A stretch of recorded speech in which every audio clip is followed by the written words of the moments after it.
Hola, mi nombre es Andrea. Buenos días, tardes o noches, según la hora en la que estés viendo este video. Hoy vamos a hablar de la materia de física, específicamente en el tema de movimiento en dos dimensiones. En este ejemplo se nos pide que se demuestre que si el cañón se apunta inicialmente al objeto fijo, el proyectil va a golpear al objeto que cae, así como se muestra en la figura.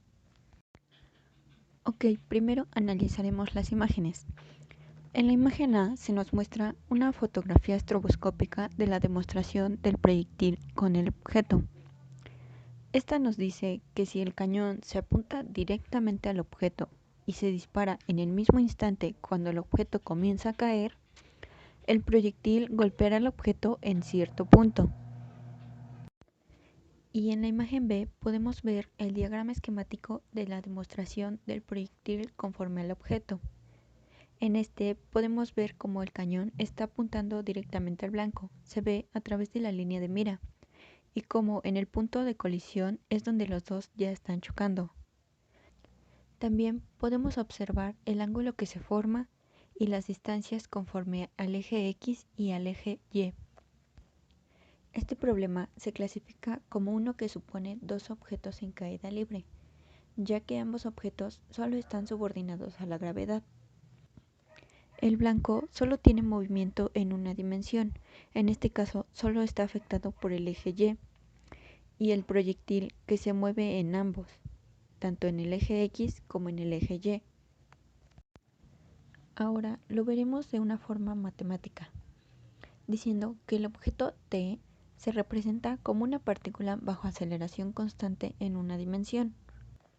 En la figura se muestra que la coordenada Y inicial del objeto es X tangente del ángulo inicial y su velocidad inicial es 0.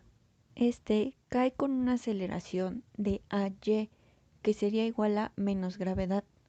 Se pone el signo de menos porque está cayendo hacia el suelo, es decir, hacia abajo.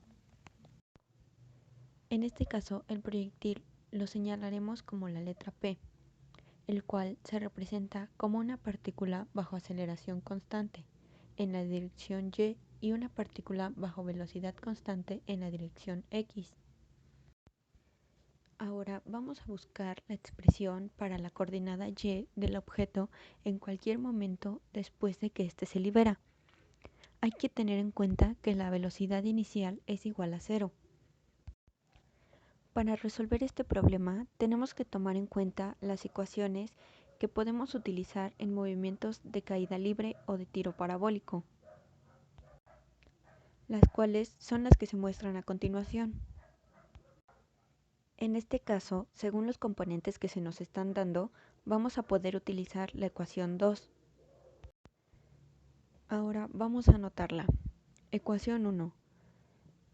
Yt va a ser igual a y inicial de t más 0 por el tiempo, menos 1/2 de gravedad por el tiempo al cuadrado. Lo cual nos queda como Yt es igual a xt por la tangente del ángulo inicial menos 1/2 de gravedad por el tiempo al cuadrado. Ya que tenemos esta expresión, ahora vamos a hallar otra para la coordenada en Y del proyectil en cualquier momento, así como también para la coordenada en X. Ya que tenemos esta expresión, ahora vamos a hallar otra para la coordenada en Y del proyectil en cualquier momento, así como también para la coordenada en X.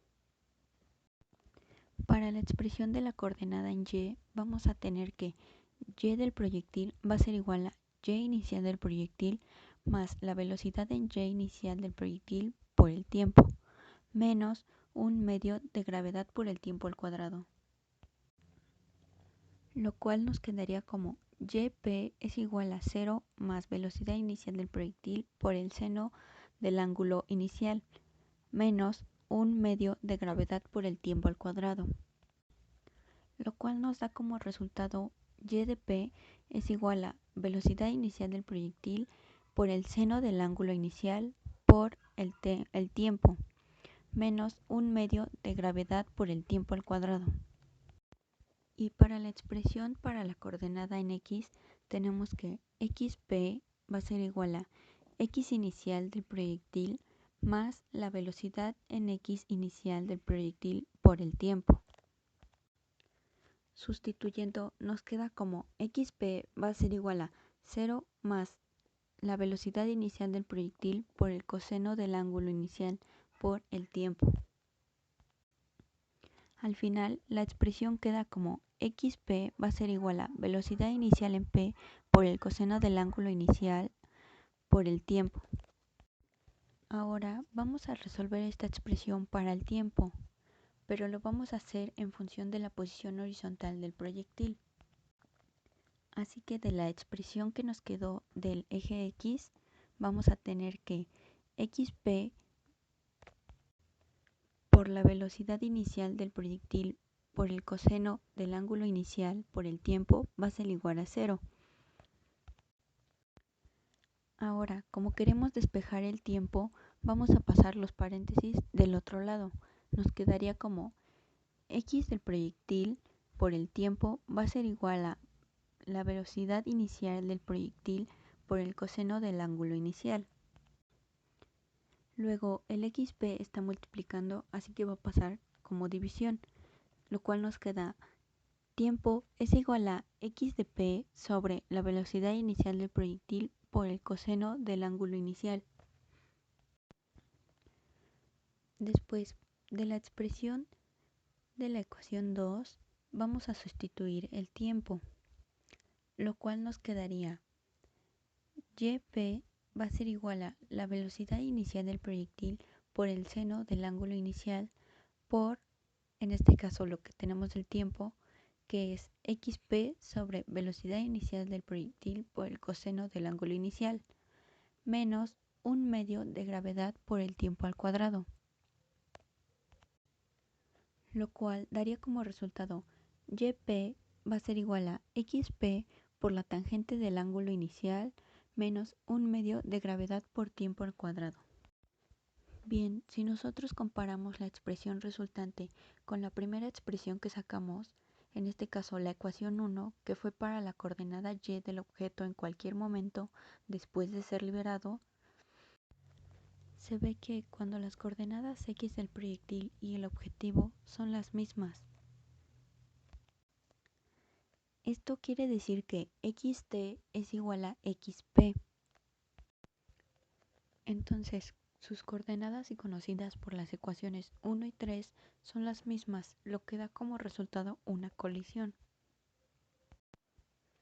De esta forma queda demostrado que si el cañón se apunta inicialmente al objeto fijo y es disparado al mismo tiempo que el otro se deja caer, el proyectil golpea al objeto que cae formando una colisión. Y bueno, eso es todo de mi parte. Espero que te haya gustado el video. Si te gustó, dale like. No, no es cierto. Esto solo lo dicen los youtubers. Pero yo no soy.